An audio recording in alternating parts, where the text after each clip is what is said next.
kamid ahaa waxyaabihii saddexda bari aanu isweydaarsanay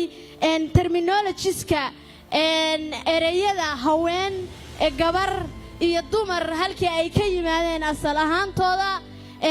haddii aan adiga laftigaaga ku ogeysiinana haween waa ereyga la yiraahdo haweyn ama hawaayin waxayna ka timid heestii hooyadu oran jirtay hawaayin wax siiso hooyo hawaayin wardheere aabe hawaayin walaalo dhowra hawaayin Soomaali weynta marka koonfurtu ereyga hawaayin waxay u yaqaanaan haweyn bay u karaan si la isugu keenay ereyga hawaayin iyo ereyga haweyn ee koonfur ku jiray waxa la keenay ereyga dhexdhexaadka ee la yiraahdo haween waxa jiray ereyga la yiraahdo dumar waa laba erey oo la isku kabay ereyga du iyo ereyga mar waxaana laga wadaa duudu ereyga du macnihiisu waa bu marna waa maridii waa joogto booska ay joogto marka buudii ama ubucdii bay joogtaa baa laga wadaa qofka haweenka waxaa jira ereyga la yiraahdo gabar mudana madaxweyne ereygaas wuxuu ka yimid kabar qayb baanu ka nahay wax walba we are a part of everything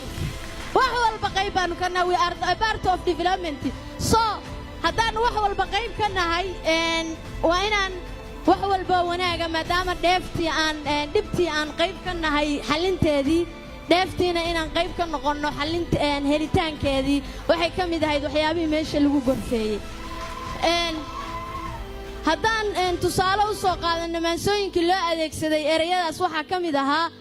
dalkeennu markii uu burburee dunya kala baday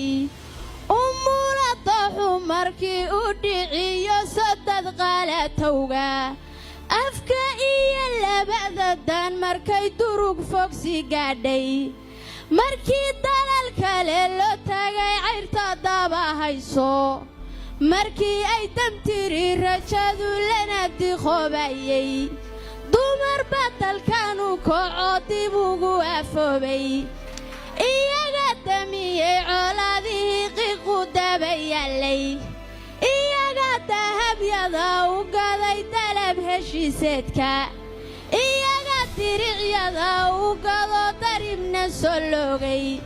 iyaga damiirkoodii hurodama qurriixriixay iyaga dantaas guud gartiyo dawada Soomaali mudane madaxweyne mar kale aanu isxusuusinaynay inaannu karti leenahay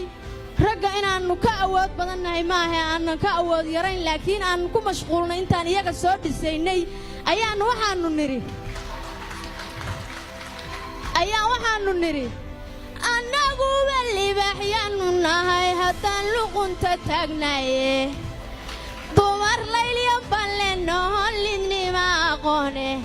annagaa ku laaqnayn waxaad libinku faantaane laan dayirti iyo laysla fahan dabinkii lalaaye